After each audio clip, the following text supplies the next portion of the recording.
एक छोटे से गांव में रामलाल नाम का एक गरीब किसान रहता था। उसके पास बस दो गायें, थोड़ा सा खेत और एक टूटी झोपड़ी थी। रामलाल के दो बेटे और दो बेटियां थीं। वो दिन रात मेहनत करता था ताकि अपने बच्चों को अच्छा भविष्य दे सके। उसका सपना था अपनी बड़ी बेटी गौरी की शादी अच्छे घर में करे। कई सालों तक उसने एक एक पैसा जोड़ा, खाने तक में कंजूसी की। आखिर वो दिन आया जब गौरी की शादी तय हुई। पूरा गांव खुश था। पहली बार रामलाल के घर में ढोलक बजी थी। लेकिन किस्मत को कुछ और मंजूर था।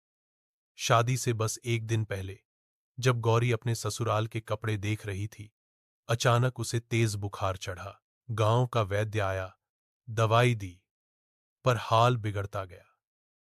सुबह सूरज निकला तो गौरी हमेशा के लिए चली गई। रामलाल के घर की हंसी एक झटके में खामोशी में बदल गई।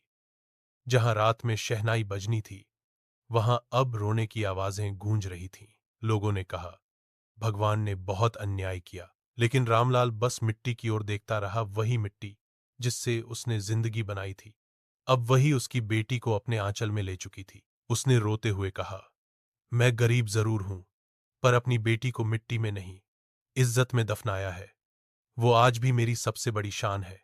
फिर उसने अपने बेटों का हाथ पकड़कर कहा, बेटा, हम गरीब हैं, लेकिन किसी की बद्दुआ से अमीर नहीं बनना। मेहनत की मिट्टी से ही सुख की फसल उगती है, कहते हैं। उस दिन के बाद रामलाल और भी खामोश हो गया। पर हर सुबह खेत में हल चलाते हुए हवा में उसकी बेटी की हंसी गूंजती थी, जैसे वो कह रही हो, बाबा, मैं यही हूं, आपकी मेहनत में, आपकी मिट्टी में।